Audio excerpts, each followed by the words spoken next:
Hello students, it is the second online class of class 12 Pol Science and we were discussing on the Cold War era.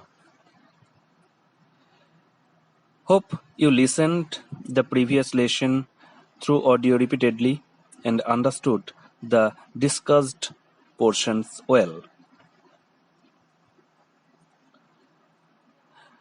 We were discussing the Cuban Missile Crisis. So, what did we see there? The Cold War was an outcome of the emergence of the US and the USSR, the two superpowers rival to each other. But in spite of being an intense form of rivalry, the war remained a cool and not hot or shooting war. The difference relationship, that means a fear.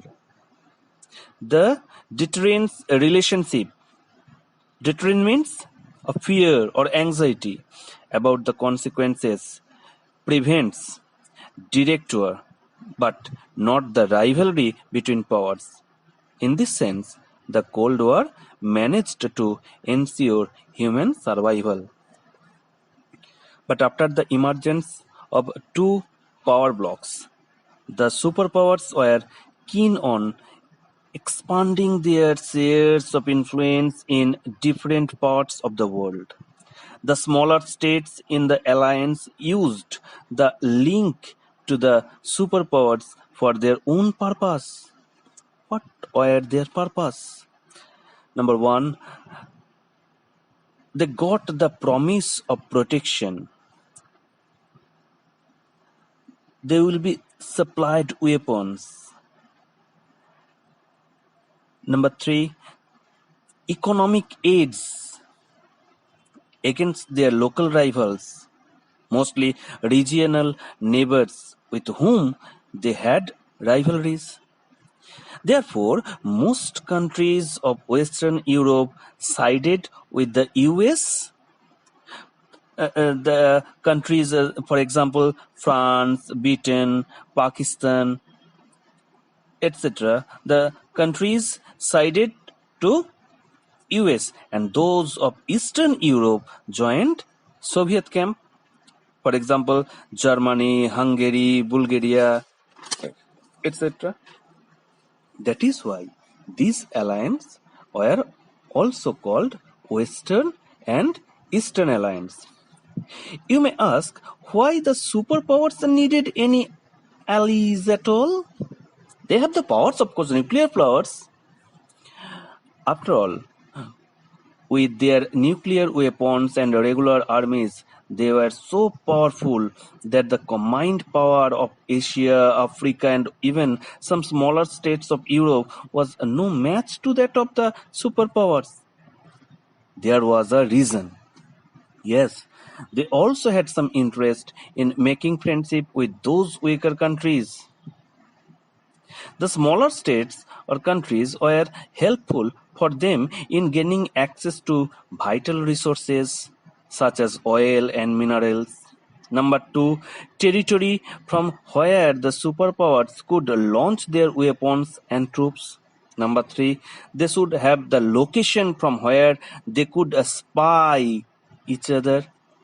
Number four, economic support, in that many small allies together could help pay for the military expenses.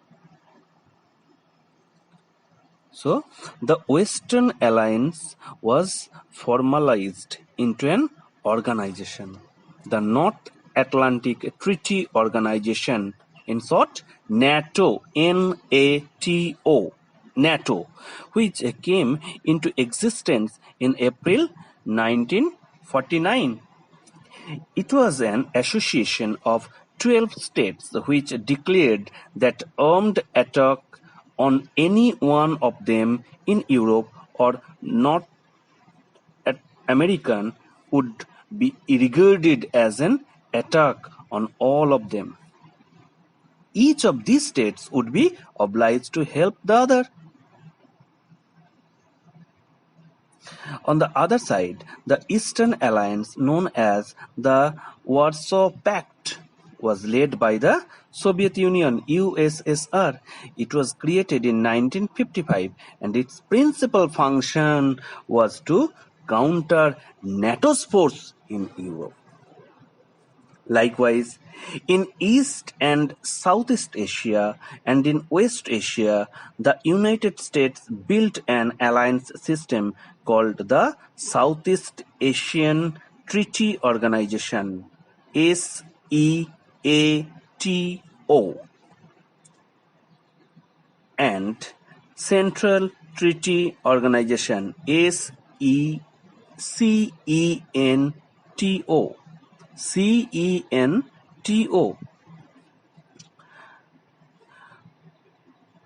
We discussed on NAM, non-aligned movement, in previous class. It was the other important development which gave the newly independent countries a way of staying out of the alliances.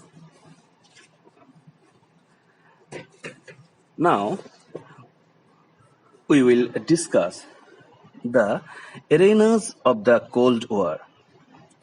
The Cold War also led to several short wars, like the two superpowers were poised for direct confrontation in Korea in 1950 to 53, in Berlin 1958 to 62. Then the Congo.